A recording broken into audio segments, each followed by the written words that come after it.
Hey, welcome back to the channel. So, bad news, I can't call this Truck Talks because Chad, the former Navy SEAL guy, the ginger that runs freaking 250-mile marathons, that OG has a channel called Truck Talks. So, hey, no disrespect, Chad. I love your stuff. I ain't gonna plagiarize you. You got to it first.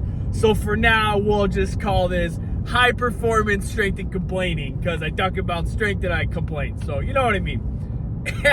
Anyways, so I had this idea to talk about RPE versus reps in reserve, right? So rate of perceived exertion versus reps in reserve. Because I'm really just learning about reps in reserve. Like, I've intuitively known what it is, but I've never really heard it talked about as far as using it in strength and conditioning, right? And we'll just say strength and conditioning as like the actual field, but also people who train to just get stronger, right? So nobody's ever actually I've really never heard it come up until recently, right? So RPE I've used a whole lot with personal training clientele because I thought it was fairly useful, right?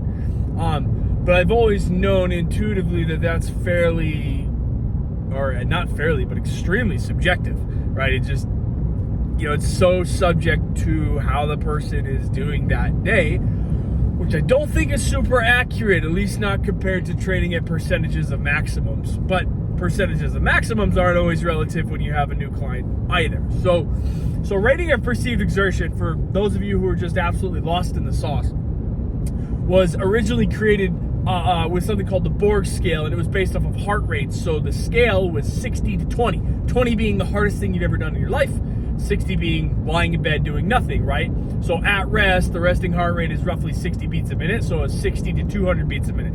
200 beats a minute is like a strong man pulling a freaking truck, right? So excruciatingly hard work. But the training literature that you would learn would say, okay, you can have your clients say on a scale of 6 to 20, how hard are you working? But all of us practical coaches are like, that's freaking stupid. I'm not going to ask somebody on a scale of 6 to 20, how hard are you working? So we just go 1 to 10, right? 10 being the hardest thing you've ever done. The issue in general populations and people who haven't really trained and don't have a heavy training history is that they ain't got a freaking clue what hard work is, right?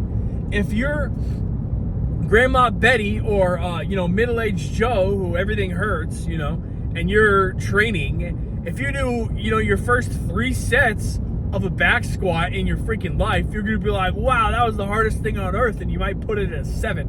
Whereas 6 months later, it's probably going to be a 3 at that same load and intensity, right?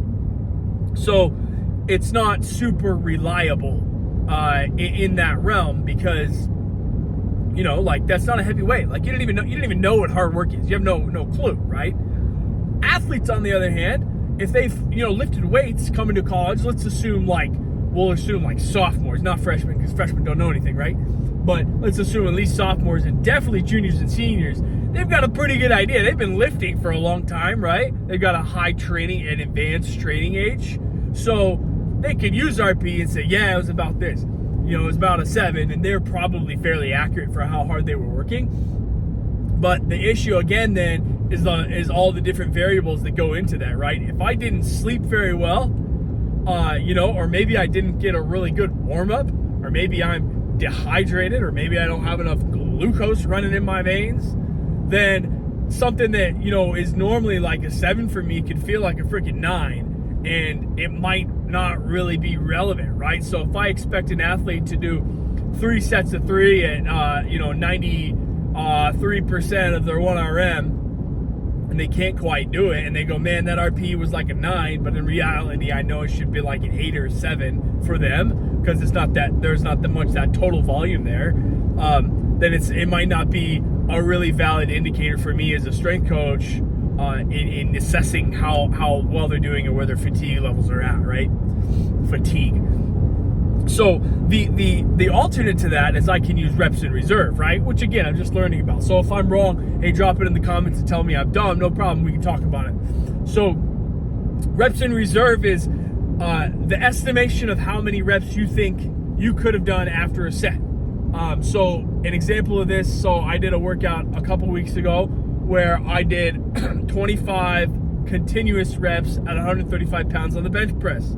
all at once with no break. And that sucked. And like, I could feel that sucked. But I knew that I probably could have pushed another 5 out. That's not to say it would have benefited me to push another 5 out, because that was already an insane set. And I followed it up with a set of 20 reps and a set of 15 reps, right? Those ones were broken. But not to say it would have benefited me, but I knew I had about 5 reps in reserve, right?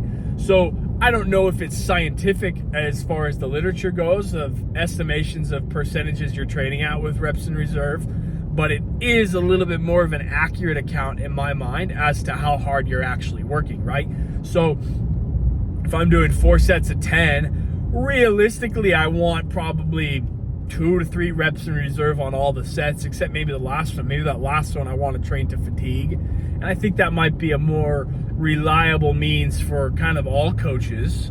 And also like with general populations, like getting them to think about, okay, how many could have done? Like, am I being a baby here, right? And I think athletes will latch onto that real quick and go, yeah, you know, I could have done another 3, but also it can teach them a little bit of restraint, because just because I can do more in a set doesn't mean that that's what's going to benefit me the most, right? That doesn't necessarily mean that that's going to yield the adaptation that I'm looking for if I push to that failure every single set, every single time. I think more likely than not, you're probably just going to burn out, right? So like, there's nothing wrong with coming in and doing what has been methodologically prescribed in your program. Like if your program 5 sets of 5 at 275 pounds, there's nothing wrong with doing exactly what's programmed, right? Not every single session has to go above and beyond. There are times when it's beneficial for athletes or coaches to say, hey, we're gonna push past this, we need to. But it's all in view of the overarching programming dynamic of what it is we're trying to accomplish. We're not just arbitrarily saying, hey, you need to do it now every time for the heck of it, right? If an athlete, in my mind, if an athlete comes in and they do exactly what's prescribed, that's a good thing, right? They're meeting the expectation that I, as the strength coach, have set within my programming, and it gives me an indicator. If they do that again the next time, then I know that we could probably make a slight increase somewhere or decrease something depending upon the magnitude of the increase in the training variables. So things to consider. That's just a short little video today. Once I figure out more about reps in reserve, I'll drop it on the channel. Let's see, we've got to talk a little bit about conspiracies.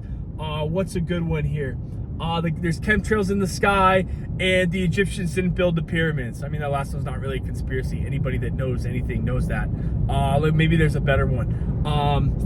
There's a pyramid, an underground operating base beneath Mount Denali in Alaska that nobody knows about except for remote viewers that the CIA figured out worked in the 80s and the 90s.